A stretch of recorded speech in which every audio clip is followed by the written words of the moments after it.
आज हमारा टॉपिक जो रहेगा वो एलसीएम और एचसीएफ रहेगा। एलसीएम मतलब होता है लीस्ट कॉमन मल्टीपल, ठीक, और एचसीएफ हाईएस्ट कॉमन फैक्टर होता है, मतलब लघुत्तम समापवर्तक और महत्तम समापवर्तक। आज इसके बारे में हम चर्चा करेंगे और बेसिक से एडवांस तक जाएंगे। तो सबसे पहले हम देखेंगे कि एलसीएम का मतलब क्या होता है और एलसीएम हम पहचानते कैसे हैं और करेंगे कैसे। तो एलसीएम का मतलब होता है कि लीस्ट कॉमन मल्टीपल। अब लीस्ट कॉमन मल्टीपल हो गया। अब इसका मतलब अगर हिंदी में देखें तो इसे क्या कहते हैं कि लघुत्तम समापवर्तक। लघुत्तम समापवर्तक जिसे कहते हैं, तो इसे लघुत्तम समापवर्तक कहते हैं। लघुत्तम समापवर्तक कहते हैं। तो हमने देखा एलसीएम का मतलब होता है लीस्ट कॉमन मल्टीपल और लघुत्तम समापवर्तक इसे हिंदी में कहते हैं। तो इसका मतलब पहले हम इसकी डिफिनीशन देखेंगे कि एलसीएम का मतलब क्या होता है। तो एलसीएम का मतलब क्या होता है कि वह छोटी से छोटी संख्या जो दी गई संख्या से पूर्णतः विभाजित हो जाए उसे ही हम क्या कहेंगे, एलसीएम कहेंगे। मतलब कि हमने कहा वह छोटी से छोटी संख्या, वह छोटी से छोटी संख्या जो दी गई प्रत्येक संख्या से पूर्णतया विभाजित हो जाए,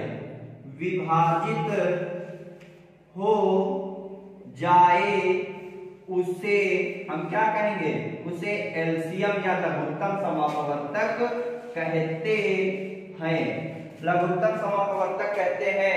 जैसे कहने का मतलब ये था कि मैंने कहा, लिखा मैंने 2 3 4, इसका मैंने कहा इसका एलसीएम क्या होगा।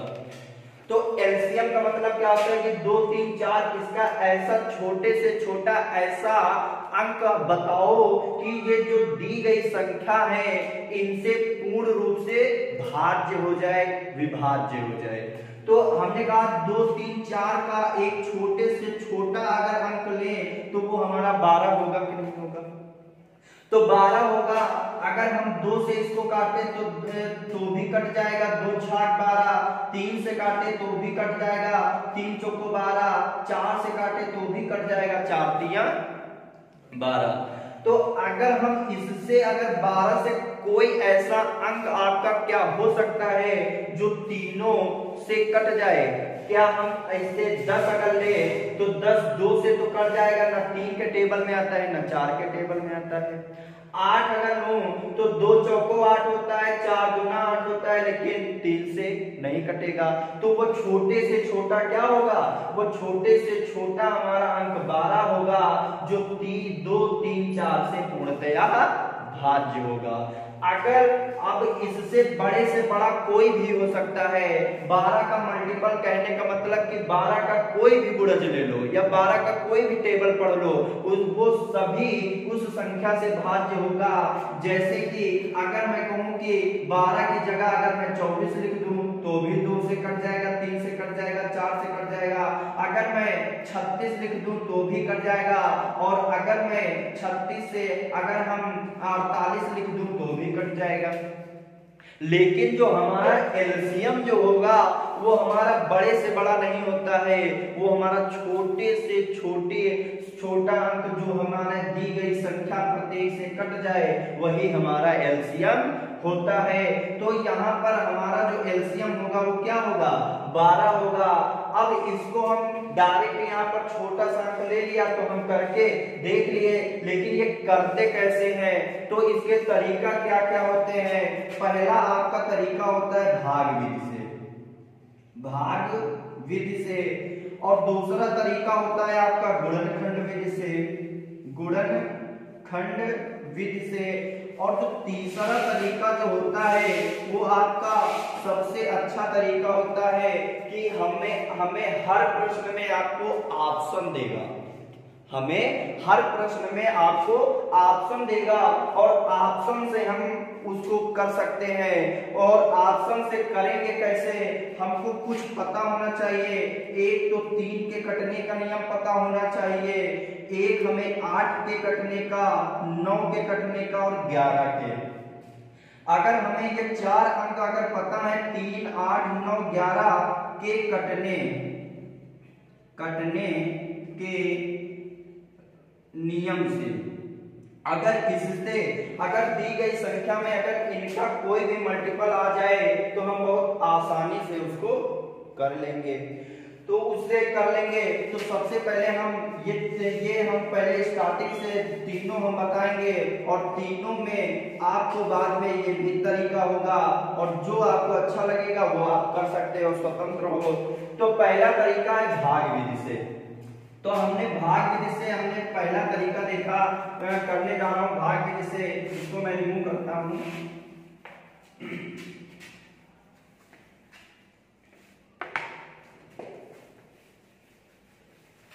तो पहला हम देखेंगे भाग विधि से, भाग विधि से। तो पहले हम बेसिक देख लेंगे और बाद में हम क्वेश्चन पे चलेंगे। तो पहला क्वेश्चन अगर मैं देखूं कि 16, 32, 48, अगर मैं देखूं 16, 32, 48 का एलसीएम ज्ञात करो। तो ये भाग विधि का तरीका क्या होता है, भाग विधि का तरीका होता है कि मैंने 16 लिखा, 32 लिखा, 48 लिखा और इसके हम मल्टीपल देख लेंगे। तो मल्टीपल देख लेंगे। भाग विधि का कहने का मतलब होता है कि सबसे पहले कि हम वो छोटी संख्या से हम काटेंगे और हम देखेंगे इसमें कौन सा सबसे छोटा है जो सभी से काट रहा है। तो छोटा सबसे हम लेंगे 2 लेंगे, क्या लेंगे 2 लेंगे और 2 से इसको काटेंगे तो 2 अट्ठे 16 और फिर 16 दूना 32 और यहाँ 2 दूनी 4, फिर 2 चौको 8 हो जाएगा। फिर उसके बाद यहाँ हम 2 से काटेंगे, 2 चौको 8, 2 अट्ठे 16, 12 दूना 24 और फिर 2 दूनी 4, 2 चौको 8, 2 छाक 12, फिर 2 एकम 2, 2 दूनी 4 और 2 तिया 6। फिर उसके बाद अगर हम फिर 2 से इसको काटेंगे तो यहाँ पर हम देखेंगे इसको काट के ये 3 से पूरा कट गया। अब जैसे ये कट गए तो अब हम इसमें देखेंगे कि कितने गुणनखंड हमारे बने। तो 1, 2, 3, 4, 5 मतलब 1, 2, 3, 4, 5 इंटू 3। तो इनका गुणा करेंगे 2 दूनी 4 दूनी 8 दूनी 16 दूनी 32 और यहाँ पर 32 और इंटू 3 कर लेंगे। तो 3 करोगे 3 दूनी 6 और 3 त्रिक का 9, तो आपका कितना आएगा 96। ये आपका भाग विधि तरीका हो जाता है। तो इसी प्रश्न को हम भाग विधि के साथ साथ हम दूसरा तरीका देखेंगे गुणनखंड विधि। इसी पर हम देख लेंगे गुणनखंड विधि। तो गुणनखंड विधि से इसे ही देख लेंगे। तो गुणनखंड का मतलब क्या होता है कि सबसे पहले हम प्रत्येक को अलग अलग कर लेते हैं। तो 2 से काटेंगे तो 2 अट्ठे 16, फिर 2 चौको 8, फिर 2 दूनी 4, फिर 2 एकम 2। फिर उसके बाद हम 32 को निकाल लेंगे। फिर यहाँ पर करेंगे कि 16 दूना 32, फिर 2 अट्ठे 16, फिर 2 चौको 8, फिर 2 दूना 4, फिर 2 एकम 2। फिर इसके बाद 48 हम निकाल लेंगे। तो 2 से करोगे तो 24 दूना 48, फिर 2 से 12 दूना 24, फिर 2 से काटोगे 6 दूना 12, फिर 2 तिया 6, फिर 3 एकम 3। तो इसमें देखेंगे कि 2 2 2 2 कितनी बार है 4 बार है। इसका मतलब कि यहाँ 2 की पावर 4 हो गए। अगर हम इसमें देखेंगे, इसमें अगर देखेंगे कि 1 2 3 4 5 तो 2 की पावर 5 है। इसमें देखेंगे कि 1 2 3 4 2 की पावर 4 इंटू 3 होगा कि नहीं होगा, ठीक। तो अब इसमें एलसीएम का मतलब होता है जब गुणनखंड हम करेंगे और जब बेस बराबर हो तो जिसकी घात, जिसकी घात बड़ी होती है वो हमारा एलसीएम कहलाता है। तो हमने देखा कि 2 की पावर 4, 2 की पावर 5 और 2 की पावर 4 इंटू 3, तो इसमें 2 की पावर मैंने देखा सबसे बड़ी क्या है, 2 की पावर 5 है। फिर उसके बाद हमने देखा 3 इसमें सिंगल मिला है तो उसको उसी प्रकार लिख लेंगे। अब इसका अगर हम करेंगे तो 2 की पावर 5 अगर करोगे तो आपका टोटल वही 32 आएगा। 2 दूनी 4 दूनी 8 दूनी 16 दूना 32 इंटू 3 करोगे तो भी 96 ही आएगा। तो अब ये आपका तरीका तो होता है, लेकिन वहां ये करने मत लगना, नहीं तो मजा आ जाएगी। पेपर एक तरफ होगा और नंबर ऑटोमेटिक बढ़ने लगेंगे, है ना, मतलब पेपर ही छूटेगा, नंबर नहीं बढ़ेगा। तो ये तरीका वहां एग्जाम में मत अपनाना, लेकिन आना चाहिए आप लोगों को। अब जो तीसरा तरीका हमारा होता है उसे देख लेते हैं। तो उसको देखने से पहले हम इनके नियम और रूल देख लेते हैं, कौन से किससे कटते हैं कौन से नहीं कटते हैं। तो अगर नोट है तो इसको हम रिमूव करते हैं और आगे हम देख लेते हैं। फिर हमने कहा कि आप लोगों को तीसरा जो रूल है वो आपको 3 और 8 और 9 और 11 का विभाज्यता नियम पता होना चाहिए। तो सबसे पहले मैंने देखा 3, तो 3 के कटने का नियम क्या होता है, 3 के कटने का नियम। तो 3 का कटने का नियम क्या होता है, सभी लोगों को लिखना है। तो 3 के कटने का नियम, तो सभी लोग लिखो कि 3 के कटने का नियम, वह बड़ी से बड़ी संख्या, वह बड़ी से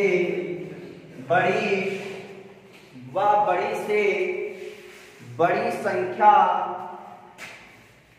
वह बड़ी से बड़ी संख्या के अंकों का योग, वह बड़ी से बड़ी संख्या के अंकों का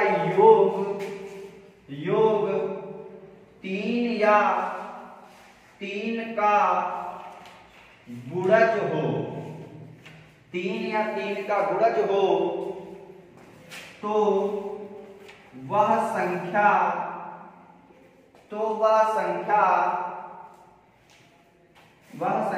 3 से विभाज्य होगी, 3 से विभाज्य होगी।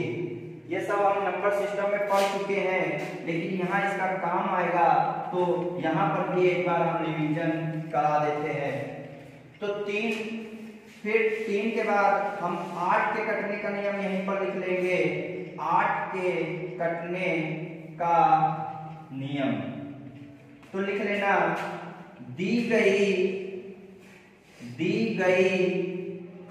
बड़ी से बड़ी संख्या, दी गई बड़ी से बड़ी संख्या के इकाई के 3 अंक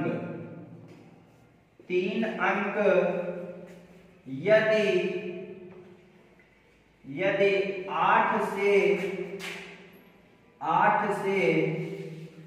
भाज्य हैं तो वह संख्या 8 से भाज्य होगी, तो वह संख्या 8 से भाज्य होगी। नोट हो जाए तो बता देना है। इसी में एक एग्जांपल इसका देख लेते हैं।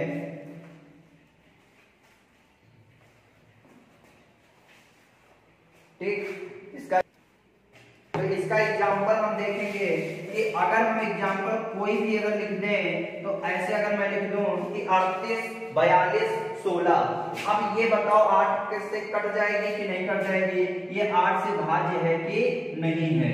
तो इसका मतलब हम सबसे पहले क्या देखेंगे कि इकाई के 3 अंक, इकाई मतलब कि लास्ट से 3 अंक 1 2 3, तो 216 लास्ट से लिया और इसको हम 8 से भाग किया तो 8 दूना 16 हुआ और यहाँ पर आपने देखा कि बच्चे कितने 5, फिर यहाँ 8 सत्ते 56, तो इसका मतलब ये 8 से पूरा कट गया, तो इसका मतलब ये 38 42 16 जो है ये 8 से भाज्य होगा, तो ये संख्या 8 से भाज्य होगा।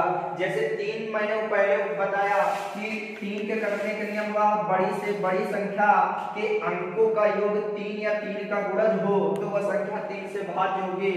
जैसे इसमें एक छोटा सा एग्जांपल ले लो 4 3 और फिर इसके बाद 2, अब यहाँ पर देखा हमने कि 4 3 2 है, इसको हम देखेंगे कि ये कटेगा कि नहीं, तो इसको हमने देखा कि इनके अंकों का योग, तो 2 और 3 अंक कितने हुए, तो 3 2 5 5 4 9, तो इसका मतलब ये 9 है, तो जो 9 है वो 3 के कटने का 3 से क्या भाज्य हो जाएगा, तो आप कहोगे हाँ ये 3 का गुणज है, 3 3 का 9, तो इसका मतलब ये 3 से कट जाएगा, तो ये संख्या 3 से कट जाएगी। तो उसी प्रकार हमारा जो अगला जो 9 के कटने का नियम होता है वो सेम 3 के पैटर्न पर होता है, तो 3 के पैटर्न पर सेम ही होता है कि जो 9 के कटने का नियम, तो 9 के कटने का नियम क्या होता है कि वह बड़ी से बड़ी संख्या के अंकों का योग, अंकों का योग यहाँ पर से क्या हो जाएगा 9 या 9 का गुणज हो तो वह संख्या कितने से भाज्य हो जाएगी, वो 9 से भाज्य हो जाएगी, तो वहां पर 9 के कटने का नियम हो जाएगा। तो इसका मतलब सेम क्वेश्चन इसी प्रकार होगा, जैसे यहाँ पर ये संख्या दे दिया और इनके अंकों का योग किया तो 3 2 5 4 9 और क्या 9 से कट जाएगा, 9 1 9, तो इसका मतलब यही संख्या 9 से भी भाज्य हो जाएगी, 9 से भी कट जाएगी। अब लास्ट एक और देख लेते हैं जो 11 के कटने का नियम है, फिर उसके बाद हम अपना क्वेश्चन पे आएंगे, फिर हम करेंगे। तो यहां से इसको हम रिमूव करते हैं, तो यहीं पर देख लो 11 के कटने का नियम, 11 के कटने का नियम लिखना है सभी को। 11 के कटने का नियम लिखना है, दी गई बड़ी से बड़ी संख्या, दी गई बड़ी से बड़ी संख्या, दी गई बड़ी से बड़ी संख्या, बड़ी संख्या के सम तथा विषम, सम तथा विषम अंकों के योग का अंतर, अंकों के योग का अंतर यदि 0 या 11 का गुणज आए तो वह संख्या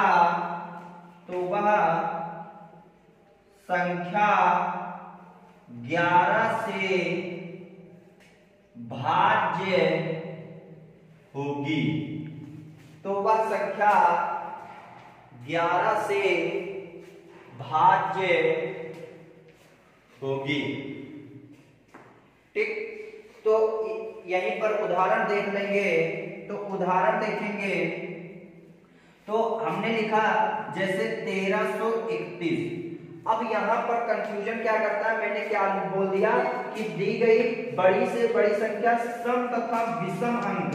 अब यहाँ पर सम और विषम का वो अंक नहीं है कि जो संख्या कि 2 से कट जाए वो सम संख्या और जो 2 से न कटे वो विषम संख्या। यहाँ पर होता है कि इकाई का जो अंक स्टार्टिंग होता है उसे हम सम कहते हैं, फिर उसके बाद ये विषम होता है, फिर सम आता है और फिर विषम आता है। मैंने कहा सम संख्याओं का योग, तो इसका मतलब सम कौन कौन सा है, तो 1 है, फिर उसके बाद 3 है, तो 1 और 3 कितना हुआ 4, अब फिर कहा मैंने कि विषम संख्याओं का योग, तो विषम संख्याओं का 3 और 1 4, विषम संख्याओं का योग सम संख्याओं के योग का अंतर, अंतर मतलब घटाना, अंतर होना चाहिए 0 या 11 का गुणज, तो वो संख्या 11 से भाज्य होगी। तो यहाँ पर हमने देखा कि 4 में 4 गया, कितना बचा 0, इसका मतलब ये संख्या जो है वो 11 से कट जाएगी, तो यह संख्या 11 का भाज्य होगी। इसका मतलब 1331 जो है वो 11 से भाज्य होगी। तो ऐसे हम कर लेंगे। अब इन्हीं पैटर्न में से आज का ये क्वेश्चन जैसे ये था कि 16 32 48, अब वहां आपको क्वेश्चन देगा तो 4 ऑप्शन भी देगा, तो 4 ऑप्शन भी देगा। तो जैसे यहाँ पर ए ऑप्शन आपको दे देगा कि यहाँ पर आपको 97, बी ऑप्शन दे देगा 114 और सी ऑप्शन दे देगा 96 और डी ऑप्शन दे देगा आपको 78। अब इसमें से हमको देखना है कि इनमें से कौन सा हमारा आंसर होगा, लेकिन इतना तो पता है कि ये जो है वह छोटी से छोटी संख्या पता करना है जो दी गई प्रत्येक संख्या से पूर्ण रूप से भाज्य हो जाए। इसका मतलब ये प्रत्येक संख्या जो है ये इसका गुणज ही लिखा है। अब जब गुणज लिखा है तो यहाँ पर 16 है, 32 है, 48 है, तो अब हम 16, 32, 48 में अपने माइंड में रखना है कि 3, 8, 9, 11 के कटने का नियम। तो इनमें से कोई ऐसा गुणज है जो इनमें से मुझे मिल रहा है, तो आपने कहा हाँ है 8, क्योंकि हमने लिखा 8 दूना 16, तो 8 दूना 16 मुझे मिला। तो इसका मतलब अगर ये 8 का गुणज है तो ये भी सभी 8 के गुणज ही होंगे, बोलो 8 से गुणज होंगे। तो अब हमको सिर्फ क्या करना है कि जो 8 से कट जाए, अगर एक ही ऑप्शन मिला तो हमारा आंसर हो गया। जैसे 8 से मैं काटना चाहूं, 8 कम 8, 8 के टेबल में 17 आता ही नहीं है, इसका मतलब ये गलत हो गया। अब इसको हमने देखा 8 कम 8 और 3 34, क्या 34 आता है 8 के टेबल में? नहीं आता है। 8 कम 8 दूना 16, ये हो सकता है। अब इसको देखे 8 9 या 72 होगा ही नहीं, आपका तुरंत से आंसर हो गया 96। ठीक, तो आपका आंसर हो गया। तो अगर आ गया है तो अगला प्रश्न जो देंगे आप उससे आप भाग्य से भी कर सकते हो, और अधिकतम क्वेश्चन जो होंगे आप इस पैटर्न पे करोगे तो वहां पर आप तुरंत से कर दोगे। सिर्फ क्वेश्चन देखोगे और उसी में आंसर अपने माइंड से करके ही टिक कर सकते हो। तो इसी पर क्वेश्चन आप देंगे जो आपको करना है। तो आप देख लो, दिए है 20 450, 21 450, 22 450, 23 450, ये आपके आंसर दिए हैं। और आपको कैसा प्रश्न करना है और करोगे कैसे? तो सबसे पहले जो तरीका जो होता है वो तो अपना करोगे ही, लेकिन वो तरीका न करके पॉइंट नंबर 3 आप लोगों ने पढ़ा कि कटने का नियम। तो कटने के नियम से आपने पढ़ा था कि वहां पर 11, 9 और 8 और 3 के कटने का नियम पढ़ा था। तो जिसमें से हम देखेंगे कि क्या इनमें से हमारा जो नियम 4 थे उनमें से क्या कोई अंक मिल रहा है। तो आपने कहा यहाँ पर 66 लिखा है, तो 66 क्या आपको 11 के से विभाज्य वाला नियम मिला कि नहीं मिला? तो 11 छक्का 66, तो आपको 11 के कटने का नियम आपको मैंने बताया कि दी गई बड़ी से बड़ी संख्या के सम और विषम अंकों का योग का अंतर यदि 0 या 11 का गुणा जा जाए तो वो संख्या आपका 11 से भाज्य हो जाएगी। तो आप मैंने देखा तुरंत यहाँ लिखा ये सम हो गया, ये विषम हो गया, फिर उसके बाद ये आपका सम हो गया, ये विषम हो गया, ये आपका सम हो गया। फिर उसके बाद हमने देखा कि सम को जोड़ेंगे तो यहाँ पर देखो 4 आया, फिर इसके बाद 4 में 0 मतलब के। अब यहाँ पर अगर हम देखें तो इसका मतलब अगर हम देखेंगे कि ऐसे सम विषम और सम, तो अगर हम सम को जोड़े तो 0 में 4 तो 4 ही रहेगा, और फिर उसके बाद 4 तो 6, और यहाँ पर 5 घटाओगे तो क्या 0 आपका आएगा? नहीं आएगा, इसका मतलब ये तो नहीं होगा। दूसरा अगर मैं देखूं, यहाँ पर देखा मैंने सम, ये आया विषम, ये सम, ये विषम और ये सम। मैंने सम का योग किया तो सम है आपका 0, फिर है 4, फिर आपका सम है 2। तो इसका मतलब कि 4 और 2 0 जोड़ोगे तो 6 आएगा। विषम जोड़ा मैंने 5 और 1, तो 5 और 1 मुझे मिला, तो 5 और 1 कितना होगा? 6। अब देखो 6 में 6 गया तो कितना बचा? 0। इसका मतलब ये 11 से कट जाएगा कि नहीं कट जाएगा? तो अगर 11 से कट जाएगा तो आपका तुरंत से आंसर टिक किया, हमारा डी ऑप्शन हो जाएगा, जो कितना दिए 21 450 हो गया उत्तर आपका। आप करना चाहोगे तो कर सकते हो वैसे भी, लेकिन वैसे बार बार मत करना, प्रैक्टिस जो करना है इन्हीं में से करना जरूर। तो यहाँ से हमने देखा 2 से 2 3 6, 2 3 6, फिर 2 से अब नहीं ये तो 75, फिर 2 6 12 हो जाएगा, और 2 25 10 हो जाएगा। फिर उसके बाद अगर आप 3 से काटेंगे तो 11 3 33, और 3 दूनी 6, और 53 15, फिर 65 आ जाएगा। फिर उसके बाद हम 5 से काटेंगे तो 55 25 13 25 65, फिर 5 से काटेंगे, फिर उसके बाद 11 से हम काटेंगे तो ये बढ़ते क्रम में आना चाहिए। तो यहाँ 11, फिर उसके बाद 11 से काटा, फिर उसके बाद हम देखेंगे लास्ट हमारा बच्चा कितना, आपका 13 बचा, तो 13 से काट देंगे कि नहीं काट देंगे?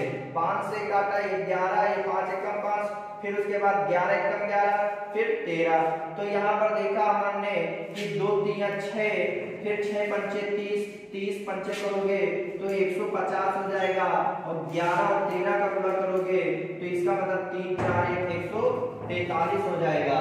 तो अब इसको पूरा हम करेंगे तो 15 के 45, फिर 15 चौको 60 और 4 64 हो जाएगा, और 15 एकम 15, और 15 और 6 अगर हम जोड़ेंगे तो 21 हो जाएगा। आपका वही उत्तर आएगा, जो यहाँ आएगा वो वही आएगा। तो अब ये प्रश्न आपको ऐसे मत करना, आप कोशिश करना है कि ऐसे आप प्रैक्टिस कर लोगे तो सबसे सरल फिर लगने लगेगा।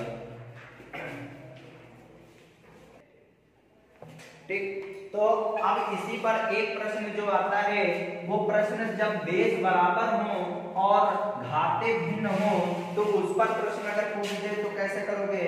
जैसे मैंने कहा 2 की पावर 2, 2 की पावर 5, 2 की पावर 1, और 2 की पावर यहाँ पर दे दिया 9, और 2 की पावर दे दिया यहाँ पर 5 का एलसीएम या लघुत्तम समापवर्तक क्या होगा? तो ऐसे प्रश्न करने के लिए क्या करोगे? तो हमेशा याद रखना कि कभी भी अगर बेस सेम हो और आपके पावर भिन्न भिन्न हो और एलसीएम पूछ दे, तो हमेशा याद रखना कि एलसीएम यदि पावर वाला आ जाए तो जिसकी पावर ज्यादा वो हमारा एलसीएम कहलाएगा, और जिसकी पावर कम वो हमारा एचसीएफ कहलाएगा, वो हम बाद में देखेंगे। तो एलसीएम अगर हम इसमें पूछे कि इसमें एलसीएम क्या होगा तो आप कहोगे 2 की पावर यहाँ 2 5 1 9 5, इसका मतलब बड़ा कौन? 9। यहाँ पर लिखा 2 की पावर 9, हमारा हो गया उत्तर, खत्म, ये हो गया एलसीएम। अब इसी पर एक प्रश्न अगर और आपसे पूछ दे, जैसे पूछ दे 2 की पावर 2 और 3 की पावर 4, अब यहाँ पर दे दे 5, फिर दे दे तथा यहाँ पर दे दे 2 की पावर 4, 3 की पावर यहाँ पर दे दे आपको 7, और यहाँ पर आपको दे दे, यहाँ पर मान लो 3 की पावर 7 दिए ही है, मान लो 4 × 5 की पावर 2। अब इसका आपसे पूछ दे कि इसका लघुत्तम समापवर्तक या एलसीएम ज्ञात करो, तो आप इसे कैसे करोगे? तो हमेशा याद रखना कि जब एक से अधिक बार अगर संख्या दे दे तो जिसकी पावर ज्यादा होगी सेम संख्या वो हमारा एलसीएम होता है, और जिस पर कोई संख्या यदि सेम ना भी हो तो उसे हम ले लेते हैं गुणज में। तो जैसे हमने कहा 2 की पावर यहाँ 2 है और 2 की पावर 4 है, तो 2 की पावर 4 हमारी पावर बड़ा है, तो हम इसका एलसीएम 2 की पावर 4 होगा। फिर गुणज लगाएंगे, यहाँ 3 की पावर 4 है, यहाँ 3 की पावर 7 है, तो हमारा यहाँ पर क्या आएगा 3 की पावर 7 क्योंकि पावर ज्यादा है। अब यहाँ 5 है, यहाँ 5 की पावर 2 है, तो इसका मतलब यहाँ पर क्या आएगा 5 की पावर 2। अब यहाँ कुछ नहीं है, यहाँ 4 है, तो यहाँ 4 है, तो इसका मतलब देखो 4 जो आपको दिए हैं तो इसका मतलब 2 दूना 4, ये 2 की पावर भी तो लिख सकता है, सिर्फ आपको भ्रमित करने के लिए दिया है। 2 की पावर 2 इस भी तो लिख सकता है, और 2 की पावर 4 से छोटा है, तो हमारा उत्तर क्या हो जाएगा 2 की पावर 4 इंटू 3 की पावर 7 इंटू 5 की पावर 2। तो ये आपका हो जाएगा। फिर आगे 2-3 पैटर्न और इसी पर एलसीएम पे है, जो आपका भिन्न वाला प्रश्न पूछ देगा, दशमलव वाला प्रश्न पूछ देगा, वो आपको नेक्स्ट वीडियो में मिलेगा। दोस्तों पहले हम एज का टॉपिक पढ़ा चुके हैं, जो आपको हमने पिछली वीडियो में दे दिया है, और उस पिछली वीडियो का हम लिंक डिस्क्रिप्शन में डाल देंगे, उसे जरूर देखना, तब इसे देखोगे तो ज़्यादा आपको समझ में आएगा। थैंक्स। तो हमने देखा एलसीएम का मतलब होता है लीस्ट कॉमन मल्टीपल, और लघुत्तम समापवर्तक इसे हिंदी में कहते हैं। तो इसका मतलब पहले हम इसकी डिफिनीशन देखेंगे कि एलसीएम का मतलब क्या होता है। तो एलसीएम का मतलब क्या होता है कि वह छोटी से छोटी संख्या जो दी गई संख्या से पूर्णतः विभाजित हो जाए, उसे ही हम क्या कहेंगे एलसीएम कहेंगे। मतलब कि हमने कहा वह छोटी से छोटी संख्या, वह छोटी से छोटी संख्या जो दी गई प्रत्येक संख्या से पूर्णतया विभाजित हो जाए,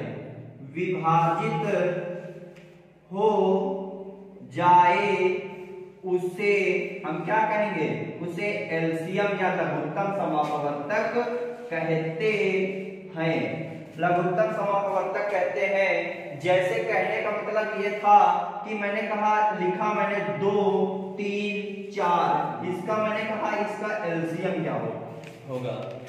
तो एलसीएम का मतलब क्या होता है कि 2 3 4 इसका ऐसा छोटे से छोटा ऐसा अंक बताओ कि ये जो दी गई संख्या है इनसे पूर्ण रूप से भाज्य हो जाए, विभाज्य हो जाए।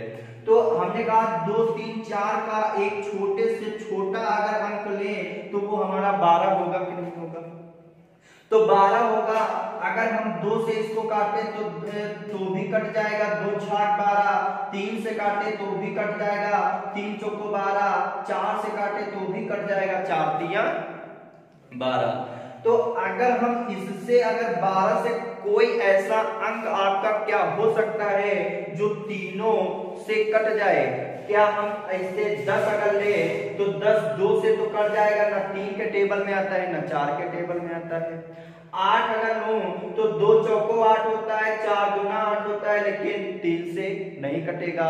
तो वो छोटे से छोटा क्या होगा, वो छोटे से छोटा हमारा अंक 12 होगा, जो 2 3 4 से पूर्णतया भाज्य होगा। अगर अब इससे बड़े से बड़ा कोई भी हो सकता है, 12 का मल्टीपल कहने का मतलब कि 12 का कोई भी गुणज ले लो या 12 का कोई भी टेबल पढ़ लो, वो सभी उस संख्या से भाज्य होगा। जैसे कि अगर मैं कहूं कि 12 की जगह अगर मैं 24 लिख दूं तो भी 2 से कट जाएगा, 3 से कट जाएगा, 4 से कट जाएगा। अगर मैं 36 लिख दूं तो भी कट जाएगा, और अगर मैं 36 से अगर हम 48 लिख दूं तो भी कट जाएगा। लेकिन जो हमारा एलसीएम जो होगा वो हमारा बड़े से बड़ा नहीं होता है, वो हमारा छोटे से छोटा अंक जो हमारा दी गई संख्या प्रत्येक से कट जाए वही हमारा एलसीएम होता है। तो यहाँ पर हमारा जो एलसीएम होगा वो क्या होगा, 12 होगा। अब इसको हम डायरेक्ट यहाँ पर छोटा सा अंक ले लिया तो हम करके देख लिए, लेकिन ये करते कैसे हैं, तो इसके तरीका क्या क्या होते हैं। पहला आपका तरीका होता है भाग विधि से, और दूसरा तरीका होता है आपका गुणनखंड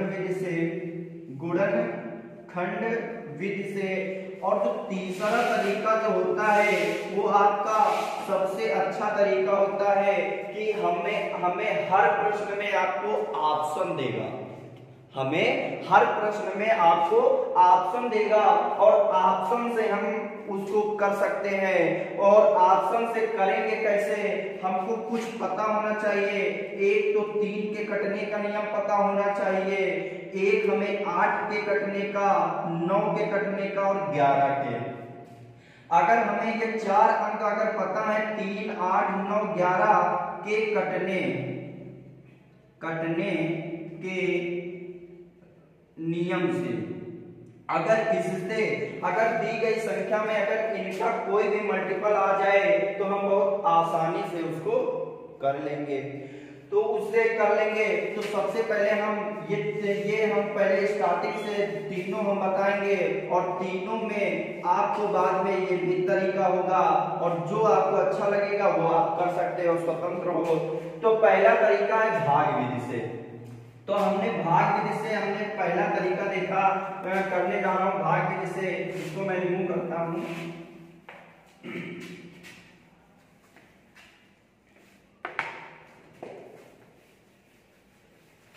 तो पहला हम देखेंगे भाग विधि से।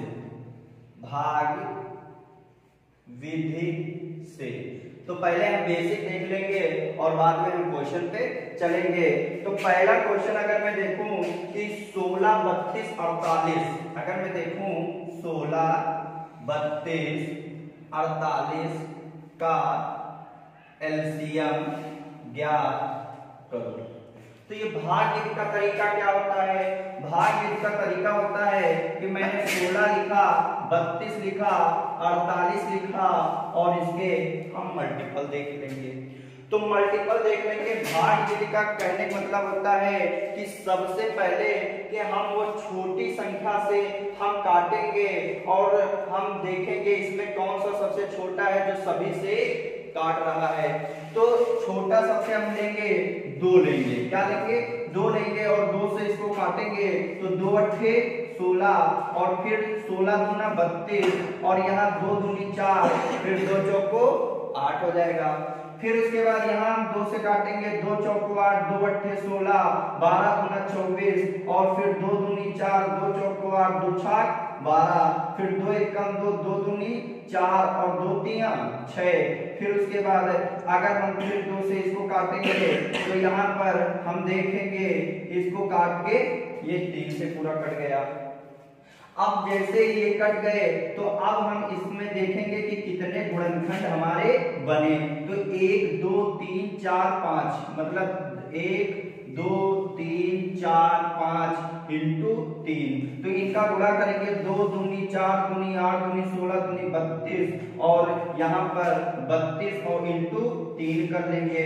तो 3 करोगे 3 दूनी 6 और 3 त्रिक का 9, तो आपका कितना आएगा 96।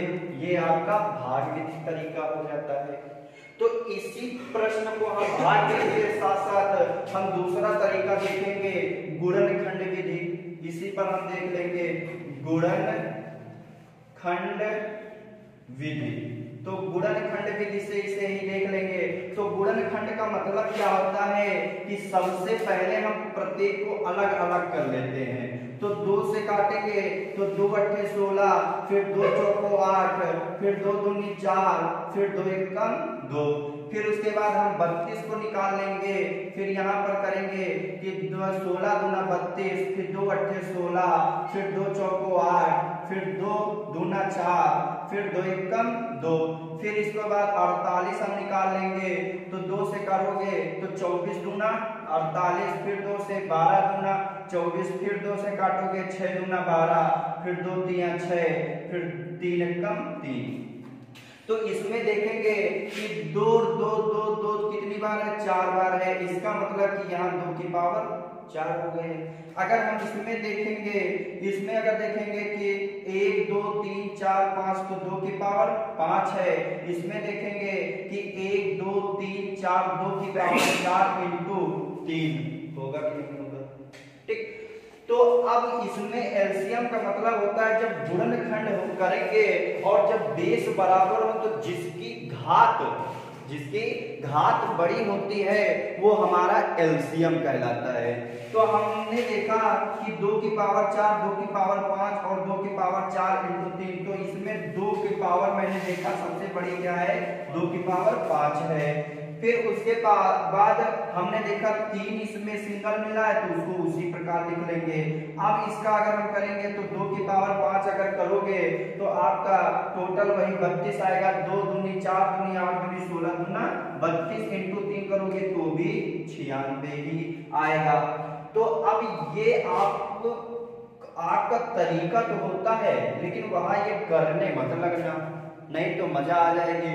पेपर एक तरफ होगा और नंबर ऑटोमेटिक बढ़ने लगेंगे, है ना। मतलब पेपर ही छूटेगा, नंबर नहीं बढ़ेगा। तो ये तरीका वहां एग्जाम में मत अपनाना, लेकिन आना चाहिए आप लोगों को। अब जो तीसरा तरीका हमारा होता है उसे देख लेते हैं। तो उसको देखने से पहले हम इनके नियम और रूल देख लेते हैं, कौन से किससे कटते हैं कौन से नहीं कटते हैं। तो अगर नोट है तो इसको हम रिमूव करते हैं और आगे हम देख लेते हैं। फिर हमने कहा कि आप लोगों को तीसरा जो रूल है वो आपको 3 और 8 और 9 और 11 का विभाज्यता नियम पता होना चाहिए। तो सबसे पहले मैंने देखा 3, तो 3 के कटने का नियम क्या होता है, 3 के कटने का नियम। तो 3 का कटने का नियम क्या होता है, सभी लोग को लिखना है।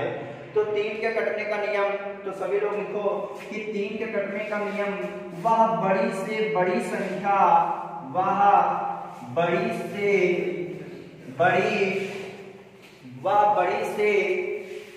बड़ी संख्या,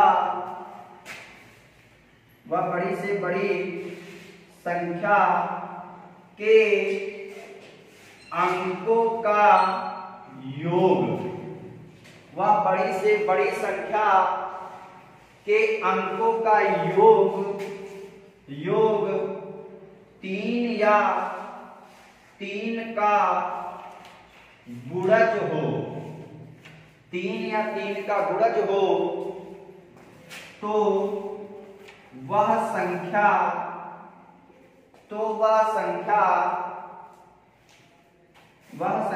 3 से विभाज्य होगी, 3 से विभाज्य होगी। ये सब हम नंबर सिस्टम में पढ़ चुके हैं, लेकिन यहाँ इसका काम आएगा तो यहाँ पर भी एक बार हम रिवीजन करा देते हैं। तो 3, फिर 3 के बाद हम 8 के कटने का नियम यहीं पर लिख लेंगे। 8 के कटने का नियम तो लिख लेना, दी गई बड़ी से बड़ी संख्या, दी गई बड़ी से बड़ी संख्या के इकाई के 3 अंक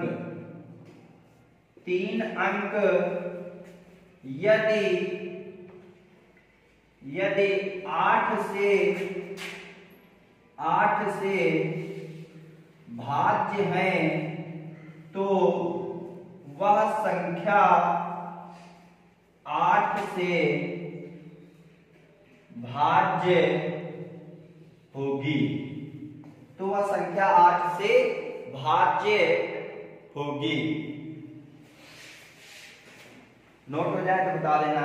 इसी में एक एग्जाम्पल इसका देख लेते हैं।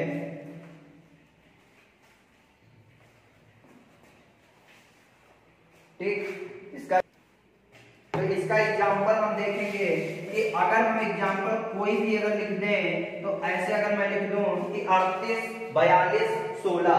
अब ये बताओ 8 से कट जाएगी कि नहीं कट जाएगी, ये 8 से भाज्य है कि नहीं है।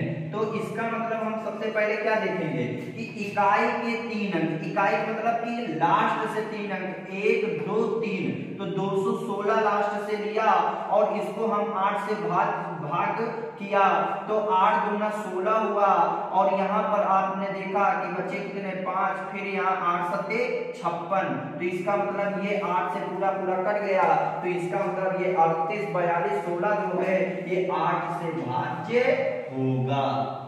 तो ये संख्या 8 से भाज्य होगा।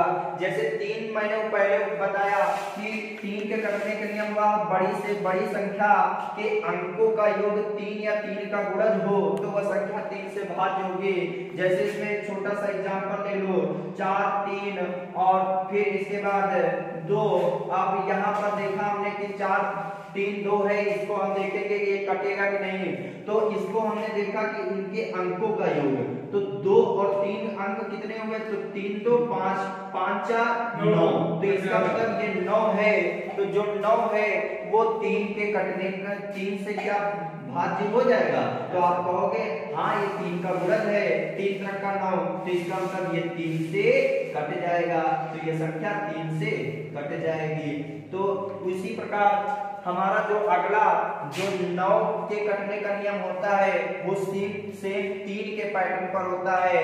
तो 3 के पैटर्न पर सेम ही होता है कि जो 9 के कटने का नियम, तो 9 के कटने का नियम क्या होता है कि वह बड़ी से बड़ी संख्या के अंकों का योग, अंकों का योग यहाँ पर से क्या हो जाएगा 9 या 9 का गुणज हो तो वह संख्या कितने से भाज्य हो जाएगी, वो 9 से भाज्य हो जाएगी। तो वहां पर 9 के कटने का नियम हो जाएगा।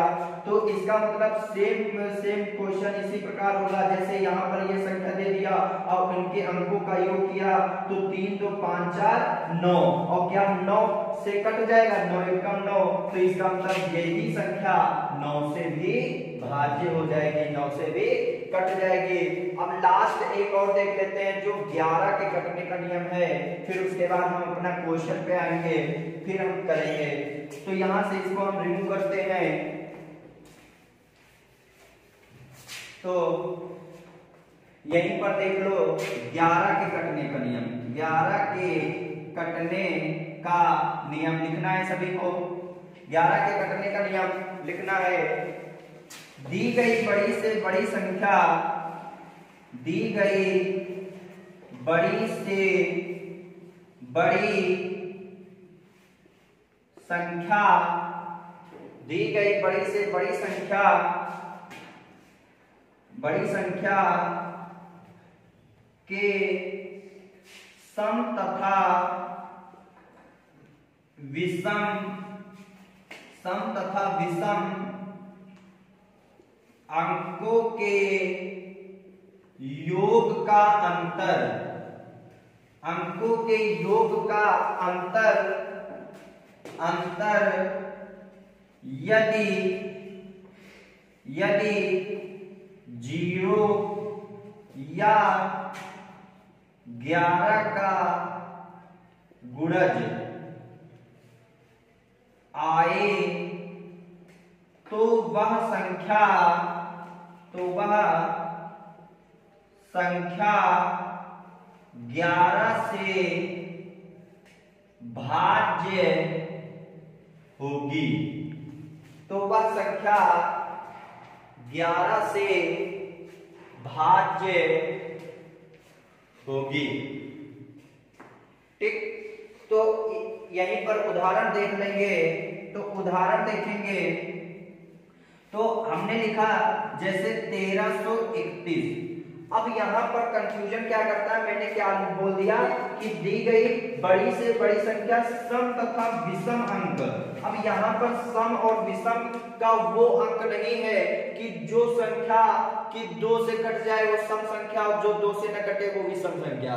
यहाँ पर होता है कि इकाई का जो अंक स्टार्टिंग होता है उसे हम सम कहते हैं, फिर उसके बाद ये विषम होता है, फिर सम आता है और फिर विषम आता है। मैंने कहा सम संख्याओं का योग, तो इसका मतलब सम कौन कौन सा है, तो 1 है, फिर उसके बाद 3 है, तो 1 और 3 कितना हुआ 4। अब फिर उसने फिर कहा मैं कि विषम संख्याओं का योग, तो विषम संख्याओं का 3 और 1 4। विषम संख्याओं का योग सम संख्याओं के योग का अंतर, अंतर मतलब घटाना, अंतर होना चाहिए 0 या 11 का गुणज, तो वो संख्या 11 से भाज्य होगी। तो यहाँ पर हमने देखा कि 4 में 4 गया, कितना बचा 0। इसका मतलब ये संख्या जो है वो 11 से कट जाएगी, तो यह संख्या 11 का भाज्य होगी। इसका मतलब 1331 जो है वो 11 से भाज्य होगी। तो ऐसे हम कर लेंगे। अब इन्हीं पैटर्न में से आज का ये क्वेश्चन जैसे ये था कि 16 32 48, अब वहां आपको क्वेश्चन देगा तो 4 ऑप्शन भी देगा, तो 4 ऑप्शन भी देगा। तो जैसे यहाँ पर ए ऑप्शन आपको दे देगा कि यहाँ पर आपको 97, बी ऑप्शन दे देगा 114 और सी ऑप्शन दे देगा 96 और डी ऑप्शन दे देगा आपको 78।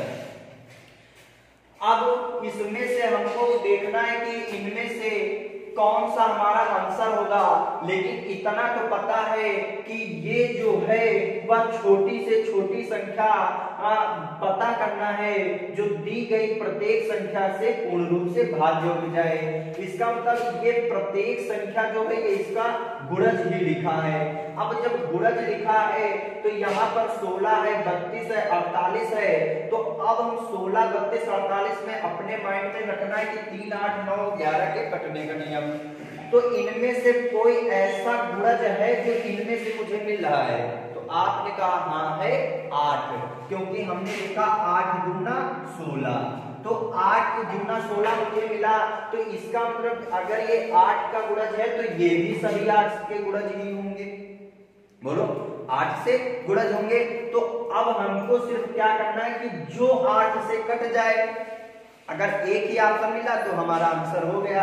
जैसे 8 से मैं काटना चाहूं, 8 एकम 8, 8 के टेबल में 17 आता ही नहीं है, इसका मतलब ये गलत हो गया। अब इसको हमने देखा 8 एकम 8 और 3 34, क्या 34 आता है 8 के टेबल में? नहीं आता है। 8 एकम 8 दूना 16, ये हो सकता है।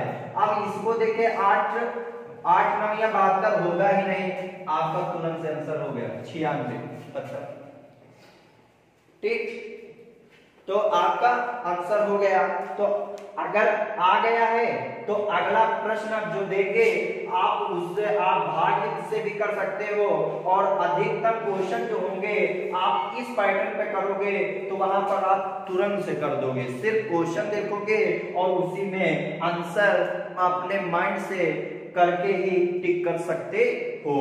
तो इसी पर क्वेश्चन आप देंगे जो आपको करना है। तो एलसीएम पर अब ये क्वेश्चन आपको करना है, कहा कि 24 36 40 का लघुत्तम समापवर्तक ज्ञात करो, और ये ऑप्शन आपको दिए हैं कि ए 120 है, कि 240 है, कि 360 है, कि 480 है।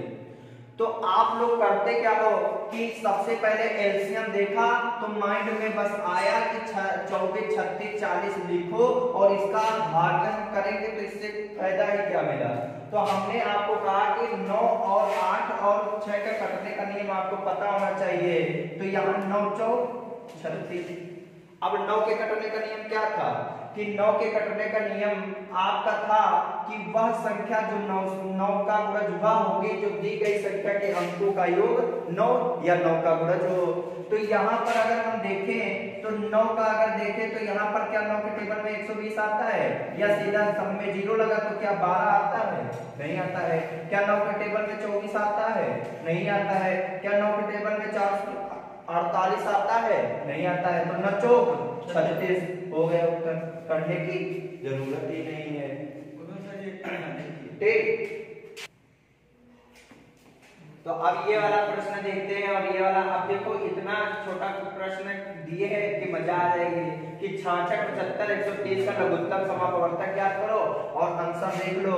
दिए है 20 450, 21 450, 22 450, 23 450, ये आपके आंसर दिए हैं। और आपको कैसा प्रश्न करना है और करोगे कैसे। तो सबसे पहले जो तरीका जो होता है वो तो अपना करोगे ही, लेकिन वो तरीका न करके पॉइंट नंबर 3 आप लोगों ने पढ़ा कि कटने का नियम। तो कटने के नियम से आपने पढ़ा था कि वहां पर 11, 9 और 8 और 3 के कटने का नियम पढ़ा था। तो जिसमें से हम देखेंगे कि क्या इनमें से हमारा जो नियम 4 थे उनमें से क्या कोई अंक मिल रहा है। तो आपने कहा यहाँ पर 66 लिखा है, तो 66 क्या आपको 11 के से विभाज्य वाला नियम मिला कि नहीं मिला। तो 11 छक्का 66, तो आपको 11 के कटने का नियम आपको मैंने बताया कि दी गई बड़ी से बड़ी संख्या के सम और विषम अंकों का योग का अंतर यदि 0 या 11 का गुणा जा जाए तो वो संख्या आपका 11 से भाज्य हो जाएगी। तो आप मैंने देखा तुरंत यहाँ लिखा ये सम हो गया, ये विषम हो गया, फिर उसके बाद ये आपका सम हो गया, ये विषम हो गया, ये आपका सम हो गया। फिर उसके बाद हमने देखा कि सम सम को जोड़ेंगे तो यहाँ पर देखो 4 आया, फिर इसके बाद 4 में 0 मतलब के। अब यहाँ पर अगर हम देखें तो इसका मतलब अगर हम देखेंगे कि ऐसे सम विषम सम विषम और सम, तो अगर हम सम सम को जोड़े तो 0 में 4 तो 4 ही रहेगा, और फिर उसके बाद 4 तो 6 और यहाँ पर 5 घटाओगे तो क्या 0 आपका आएगा, नहीं आएगा। इसका मतलब ये तो नहीं होगा। दूसरा अगर मैं देखूं यहाँ पर देखा मैंने सम, ये आया विषम, ये सम, ये विषम और ये सम। मैंने सम सम का योग किया तो सम है आपका 0, फिर है 4, फिर आपका सम है 2। तो इसका मतलब कि 4 और 2 0 जोड़ोगे तो 6 आएगा। विषम जोड़ा मैंने 5 और 1, तो 5 और 1 मुझे मिला, तो 5 और 1 कितना होगा 6। अब देखो 6 में 6 गया तो कितना बचा 0। इसका मतलब ये 11 से कट जाएगा कि नहीं कट जाएगा। तो अगर 11 से कट जाएगा तो आपका तुरंत से आंसर टिक किया, हमारा डी ऑप्शन हो जाएगा, जो कितना दिए 21 450 हो गया उत्तर आपका। आप करना चाहोगे तो कर सकते हो वैसे भी, लेकिन वैसे बार बार मत करना, प्रैक्टिस जो करना है इन्हीं में से करना जरूर। तो यहाँ से हमने देखा 2 से 2 3 6, 2 3 6, फिर 2 से अब नहीं ये तो 75, फिर 2 6 12 हो जाएगा और 2 25 10 हो जाएगा। फिर उसके बाद अगर आप 3 से काटेंगे तो 11 3 33 और 3 दूनी 6 और 53 15, फिर 65 आ जाएगा।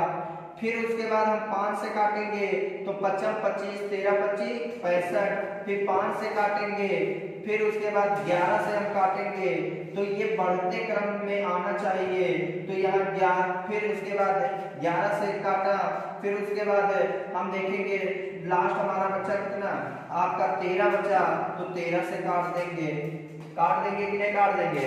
5 से काटा ये 11, ये 5 एकम 5, फिर उसके बाद 11 एकम 11, फिर 13। तो यहाँ पर देखा हमने कि 2 3 6, फिर 6 पंचे 30, 30 पंचे करोगे तो 150 हो जाएगा, और 11 और 13 का गुणा करोगे तो इसका मतलब 3 4 143 हो जाएगा। तो अब इसको पूरा हम करेंगे तो 15 के 45, फिर 15 चौको 60 और 4 64 हो जाएगा, और 15 एकम 15 और 15 और 6 अगर हम जोड़ेंगे तो 21 हो जाएगा। आपका वही उत्तर आएगा, जो यहाँ आएगा वो वही आएगा। तो अब ये प्रश्न आपको ऐसे मत करना, आप कोशिश करना है कि ऐसे आप प्रैक्टिस कर लोगे तो सबसे सरल फिर लगने लगेगा।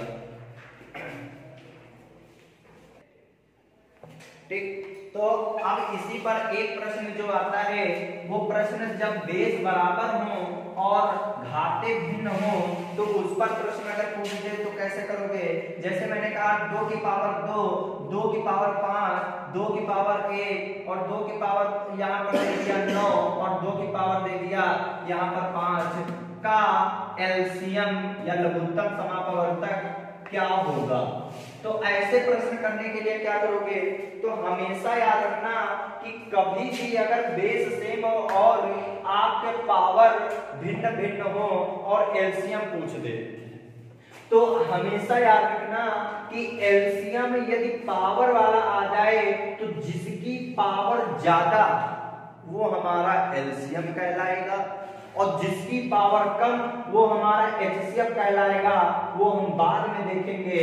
तो एलसीएम अगर हम इसमें पूछे कि इसमें एलसीएम क्या होगा तो आप कहोगे 2 की पावर यहाँ 2, 5, 1, 9, 5। इसका मतलब बड़ा कौन? 9।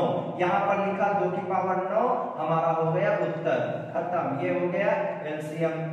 अब इसी पर एक प्रश्न अगर और आपसे पूछ दे, जैसे पूछ दे 2 की पावर 2 और 3 की पावर 4, अब यहाँ पर दे दे 5, फिर दे दे तथा यहाँ पर दे दे 2 की पावर 4, 3 की पावर यहाँ पर दे दे आपको 7 और यहाँ पर आपको दे दे यहाँ पर मान लो 3 की पावर 7 दिए ही है, मान लो 4 × 5 की पावर 2।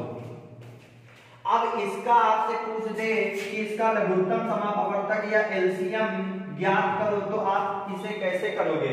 तो हमेशा याद रखना कि जब एक से अधिक बार अगर संख्या दे दे तो जिसकी पावर ज्यादा होगी सेम संख्या वो हमारा एलसीएम होता है और जिस पर कोई संख्या यदि सेम ना भी हो तो उसे हम ले लेते हैं गुणज में। तो जैसे हमने कहा 2 की पावर यहाँ 2 है और 2 की पावर 4 है तो 2 की पावर 4 हमारी पावर बड़ा है तो हम इसका एलसीएम 2 की पावर 4 होगा। फिर गुणज लगाएंगे, यहाँ 3 की पावर 4 है, यहाँ 3 की पावर 7 है तो हमारा यहाँ पर क्या आएगा? 3 की पावर 7 क्योंकि पावर ज्यादा है। अब यहाँ 5 है, यहाँ 5 की पावर 2 है तो इसका मतलब यहाँ पर क्या आएगा? 5 की पावर 2।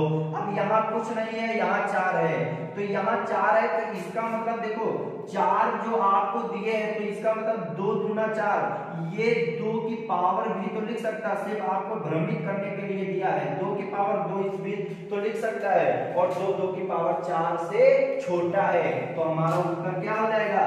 2 की पावर 4 × 3 की पावर 7 × 5 की पावर 2। तो ये आपका हो जाएगा। फिर आगे 2-3 पैटर्न और इसी पर एलसीएम पे है जो आपका भिन्न वाला प्रश्न पूछ देगा, दशमलव वाला प्रश्न पूछ देगा, वो आपको नेक्स्ट वीडियो में मिलेगा। दोस्तों पहले हम एज का टॉपिक पढ़ा चुके हैं जो आपको हमने पिछली वीडियो में दे दिया है और उस पिछली वीडियो का हम लिंक डिस्क्रिप्शन में डाल देंगे, उसे जरूर देखना, तब इसे देखोगे तो ज़्यादा आपको समझ में आएगा। Thank you.